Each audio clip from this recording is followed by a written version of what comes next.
नमस्कार जी। मैं हरीश पंकज खरबंदा। मैं आज आपको अपने बारे में भी और जो हमने मिलकर खत्रीनामा एक ग्रंथ लिखा है अपने समाज के ऊपर, उसके बारे में भी सारी जानकारियां आपके साथ साझा करना चाहूँगा और आपको बताना चाहूँगा, क्योंकि बहुत सारे सवाल, बहुत सारी बातें हर एक के मन में आती रहती हैं। और आज जो आपकी और हमारी चर्चा है, उससे सारी बातों के ऊपर आपको भी रोशनी मिलेगी और मैं भी अपने बारे में आपको बताऊंगा, तो मुझे भी गौरवान्वित महसूस करूंगा कि हमने आज खत्रीनामा जो बुक है उसको प्रकाशित कर दिया है। मेरा जन्म सन 1978 में 16 अप्रैल 1978 को हरियाणा के जब गुड़गांव जिला हुआ करता था और आज उसको नूह मेवात जिले के रूप में जाना जाता है, एक छोटा सा कस्बा है पुन्हाना, जहां पर मेरा जन्म हुआ। शुरू से ही मेरे को शौक था, मैं खेलों की तरफ बड़ी मेरी रुचि थी। मैं क्रिकेट खेला करता था। मेरी कोशिश थी मैं क्रिकेट के अंदर बड़ी ऊंचाइयों को छूऊं, उसके लिए मेहनत भी करी, क्योंकि मेवात में पुन्हाना एक छोटा सा कस्बा है जहाँ के अंदर ऐसी कोई फैसिलिटीज़, ऐसी कोई चीज़ें नहीं हुआ करती थी। और उस टाइम क्रिकेट के लिए भी इतनी सुविधाएं नहीं थी। मैंने अपनी मेहनत भी करी। फरीदाबाद में मैं क्रिकेट की कोचिंग भी लेने गया, खेला भी। और मेरे पिताजी एक ही बात कहा करते थे, जो कि शुरू से ही मेरे दिमाग में, मेरे जहन में बैठ गई थी।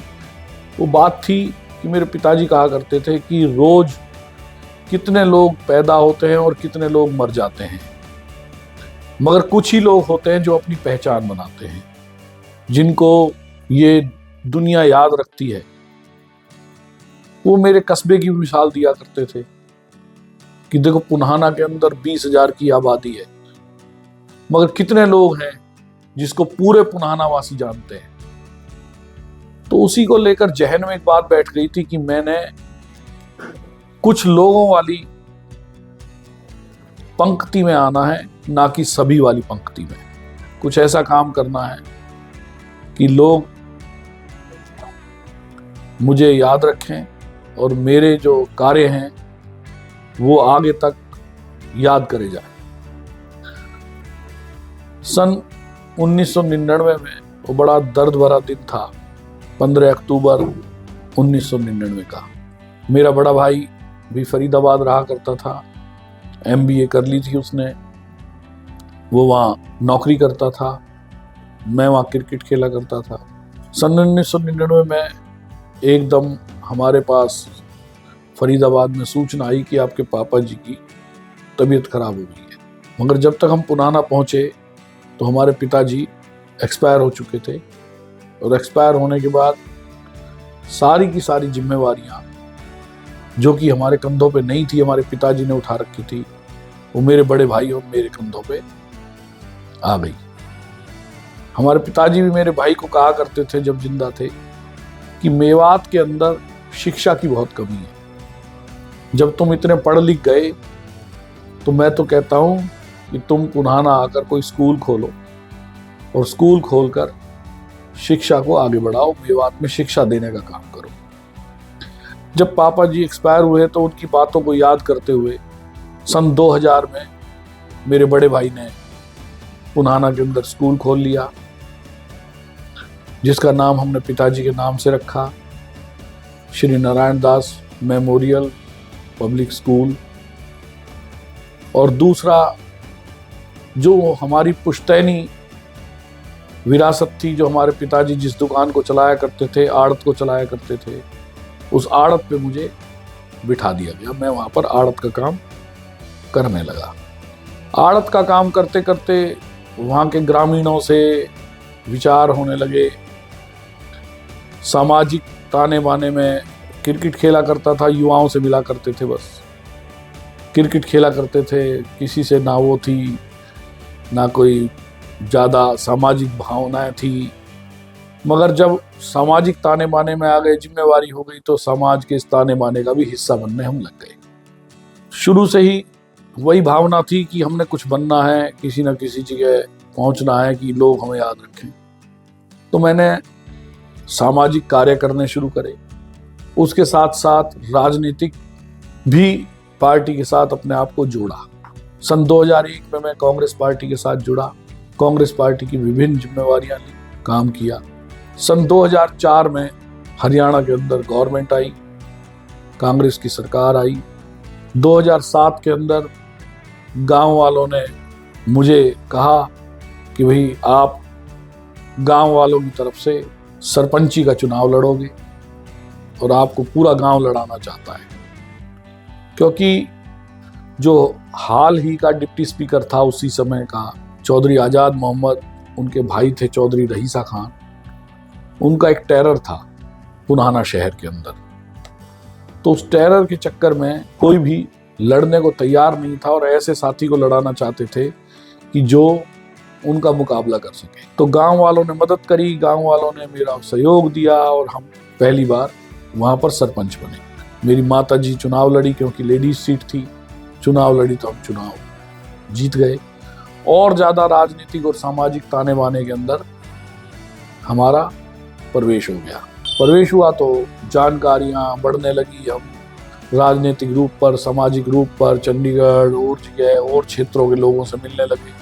तभी जहन के अंदर बहुत सारी चीज़ें आती रही कि यार हमारे समाज का, जब मेरी चर्चा हुआ करती थी युवाओं से, अपने जैसे साथियों से, तो केवल ये पता चलता था कि हम पंजाबी हैं शुरुआत में। तो हम जब अपने इतिहास की तरफ जाते थे तो इतिहास की तरफ ऐसी कोई चीज़ें हमारे सामने नहीं आती थी, कोई किताब नहीं आती थी या पुराना लिखा हुआ कोई ग्रंथ ऐसा नहीं आता था जो हमारे इतिहास के बारे में बता सके। हमारे विभिन्न क्षेत्रों में हमारे समाज के प्रभुत्व लोग रहते थे, उनसे भी हमारी कई बार चर्चा हुई, मगर कई बार चर्चाओं में भी ये चीज़ें निकल के नहीं आई। पूरी जो एक तरीके से एक इतिहास की पूरी लिखित या एक स्टिक जानकारी होती है, वो स्टिक जानकारी नहीं निकलती है। मन में बड़ा बेचैनपन था इस बात के ऊपर कि समाज की ये जो जानकारी है ये जरूर होनी चाहिए। जब से ही हमारा एक संघर्ष शुरू हुआ, हमने राष्ट्रीय पंजाबी परिषद के नाम से एक संस्था भी बनाई। अश्वनी चोपड़ा जी हमारे मार्गदर्शक हुआ करते थे उस टाइम, पंजाब केसरी के मालिक थे, वो हमारे मार्गदर्शक हुआ करते थे। और हम 3 साथी थे जिन्होंने ये पहल करी। हिसार से प्रेम चौधरी जी, फरीदाबाद से आनंद कांत भाटिया जी और मेवात से पुनाना से मैं। हमारे साथ फिर और साथी जुड़े। तावड़ू से नरेश मेहंदी रत्ता जी जुड़े, गुड़गांवा से अनिल मनचंदा जी जुड़े, मल्होत्रा जी जुड़े, कुरुक्षेत्र से और भी बड़े साथी जुड़े। हमने पूरे हरियाणा का भ्रमण शुरू किया। हरियाणा की गली गली, क्षेत्र क्षेत्र, सब जगह हम घूमते हुए बहुत सारे लोगों से मुलाकात हुई, मगर फिर भी समाज की जो स्टिक जानकारी होनी चाहिए थी, जो किताब होनी चाहिए थी, ग्रंथ होना चाहिए था, वो जब भी कोई निकल कर नहीं आया। और फिर दूसरी बात हमें ये लगा कि हमें समाज के रूप में कोई ऐसा एक संगठन भी खड़ा करना चाहिए जो एक वित्तीय स्थिति से मजबूत हो।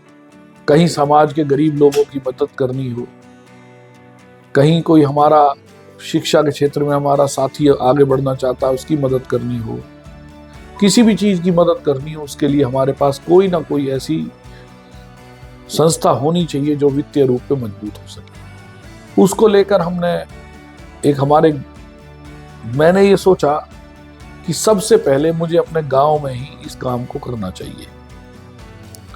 सबसे पहले हमें गांव में ही, अपने गांव को ही एक ऐसा बनाना चाहिए कि हम पूरे हरियाणा, पूरे देश के अंदर उस गांव को दिखा सकें कि हमने इस गांव के अंदर मेहनत करी, समाज के प्रति कार्य करे, और आज समाज के प्रति कार्य करने के बाद हमारे गांव के अंदर हमने अपने आप को इस तरीके से मजबूत किया है, और हम देश और राज्य स्तर पर इस चीज को मजबूत करना चाहते हैं। और जो ग्रंथ लिखा जाना था उसकी रिसर्च भी हमने साथ साथ करने का निर्णय लिया, हमने और हमारे साथियों ने। हमने पुरुषार्थी पंजाबी सभा अपने पुनाना के नाम से रजिस्टर्ड करी, पहली रजिस्टर्ड थी 2001 में, उसको एक्टिव करना शुरू किया, उसको आगे बढ़ाया, वहाँ गुरुद्वारा बनवाया, संस्था के नाम से बारात घर बनवाया, और बहुत सारी चीजें समाज के नाम से करी। और साथ के साथ हमारा भ्रमण भी पूरे देश के अंदर चलता रहा। मैं हरियाणा के कोई ऐसा क्षेत्र होगा जहां ना गया हूं। हरियाणा के बाद भी मुझे जहां भी लगता कि यहां से जानकारी हमें मिल सकती है, उस जानकारी को जुटाने के लिए हमने हर जगह जाने की कोशिश करी।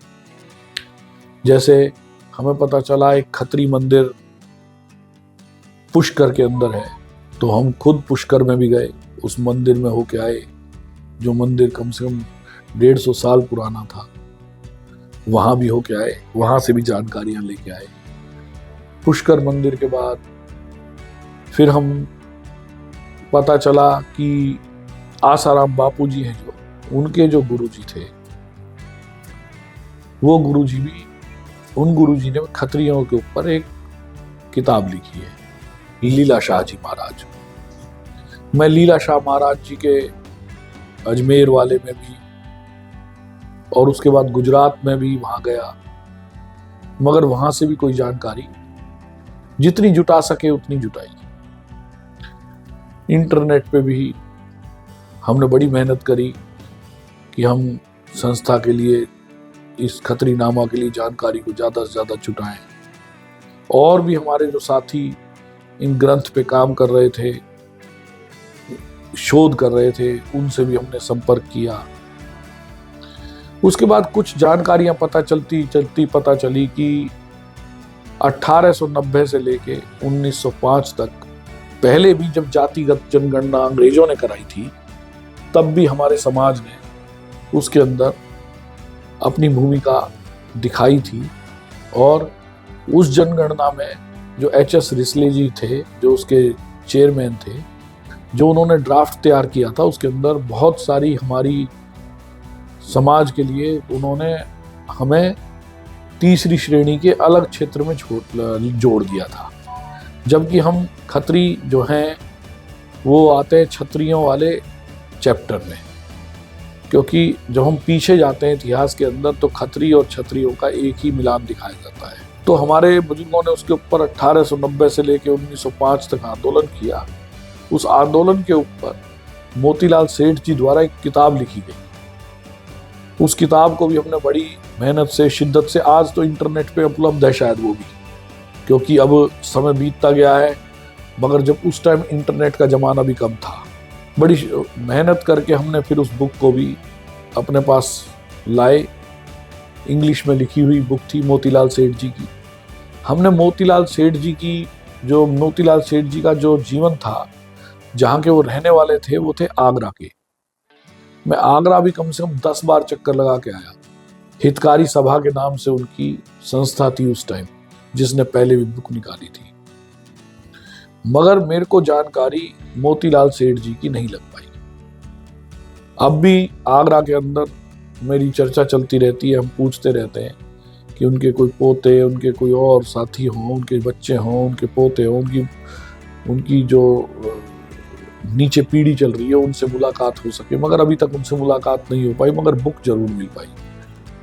ऐसे ही हमने बहुत सारी जानकारियां निकालते हुए, कई ऐसी बुक है शोध के अंदर हमारे पास आई, जिन सब को शोध को इकट्ठा करके फिर हमने एक खत्रीनामा बुक, जो हमारा ग्रंथ है, इसको तैयार करने की हमारे साथियों द्वारा पूरी तैयारी की गई। और धीरे धीरे समय बीतता गया, आज 2025 आ गया। कहाँ 2003-04 से चालू किया हुआ ये संघर्ष और ये कि भाई हम एक अपना इतिहास और अपना ग्रंथ लिखेंगे। आज 2025 के अंदर बहुत सारी जानकारियां, कुछ जानकारियां तो इंटरनेट पर उपलब्ध भी रहने लगी। जैसे पहले हम अपने आप को पंजाबी पंजाबी पंजाबी कहा करते थे, अब ये खुशी की बात है कि लोगों को कुछ पता चला है, वो खत्री कहने लग गए कि हम तो खत्री हैं। तो ऐसी जानकारी धीरे धीरे और भी पहुंचेगी। जैसे अभी एक सबसे बड़ी जो वो है हमारी हिंगलाज माता, जो हमारी कुलदेवी है माता हिंगलाज भवानी, उसका हमारे देश के अंदर मंदिर बहुत है। मगर देखो, खत्रियों की वो कुलदेवी, और खत्रियों की कुलदेवी होने के बाद भी उसका हमारे खत्रियों ने ही मंदिर नहीं बना रखा। ये तो भला हो हमारे IAS अफसर हैं मुकेश आहूजा जी, उनसे हमारी चर्चा चल रही थी तो पता चला, वो मुझे बताने लगे कि हमने अपने गांव के अंदर माता हिंगलाज भवानी का मंदिर पहला कुलदेवी जी का बनाया है। मैं स्पेशल फिर वहाँ भी गया, मंदिर देखा, बड़ा मन संतुष्ट हुआ, बड़ी खुशी हुई कि हिंगलाज माता हमारी कुलदेवी जी का मंदिर टोहाना के पड़ोस में एक गांव है, वहाँ पर उन्होंने उनको कुलदेवी का मंदिर बनाया। आप भी जाओ, देख के आओ। उसके बाद पता चला कि हमारी कुलदेवी का एक बहुत पुराना मंदिर 176 साल पुराना मंदिर पोखरण के अंदर है, राजस्थान के अंदर। हम पोखरण भी गए, राजस्थान में भी होके आए, वहाँ के अपने खत्री भाइयों से मिले, क्योंकि वो तो पहले के ही आए हुए हैं, वो तो पार्टीशन से पहले के ही आए हुए हैं यहाँ। जब 176 साल पुराना मंदिर है तो वो तो पार्टीशन से पहले का हो गया, तो वो तो खत्री हमारे भाई पहले से ही यहाँ रहते आ रहे हैं। ये थोड़ी कि सारे खत्री जब पार्टीशन हुआ जब ही आए, बहुत सारे हैं हमारे सिंधी भाई हैं जो आज अपने आप सिंधी कहते हैं, मगर अगर वो पीछे जाएंगे तो वो भी खत्री हैं, वो पार्टीशन से पहले आ गए। और भी बहुत सारे साथी हैं, बहुत सारे भाई हैं जो पार्टीशन से पहले हमारे इस देश में, हमारे जो हिंदुस्तान पूरा एक हुआ करता था, यहाँ पे आके बसे हुए थे। मगर जो हमारे बुजुर्गों ने जो समय देखा 1947 का पार्टीशन का, ऐसा समय किसी को ना दिखाए भगवान, कि हमारी पीढ़ी ने, हमारे बुजुर्गों ने उस समय को देखा। फिर भी उस समय की क्रूरता को सहकर हमारे बुजुर्ग जब यहाँ पार्टीशन में इधर विस्थापित हुए तो उन्होंने अपनी मेहनत के बल पे एक ऐसा स्थान निकाला कि आज पूरा देश कहता है कि भाई हमने ये चीज़ भी पंजाबियों से सीखी है, खत्रियों से सीखी है, ये चीज़ भी खत्रियों से सीखी है। क्योंकि जब वहाँ से आए तो पंजाबी पंजाबी नाम ऐसा पड़ गया कि पंजाबी कहने लग गए। तो हर चीज़ में वो यही कहते कि पंजाबियों से हमने ये चीज़ सीखी, खान पान हमने पंजाबियों से सीखा, पहरावा पंजाबियों से सीखा, सफाई रखना पंजाबियों से सीखा, आगे बढ़ना पंजाबियों से सीखा। तो हमने वो जो क्रूरता वाला समय था, जो दुख भरा समय था, हमारे बुजुर्गों ने मेहनत करके उस दुख भरे समय को भी बिता दिया। आज ये बुक प्रकाशित हुई है। मेरी आप सभी से अपील है कि आप और हम मिलके जो ये बुक है खत्री नामक, जो हमारा ग्रंथ है, इसको सभी तक, ज़्यादा से ज़्यादा लोगों तक पहुंचाने का कार्य करें। हो सकता है मेरी बीच में कई बातें छूट गई हों, क्योंकि मैंने शॉर्ट में अपनी जानकारी आपको दी है।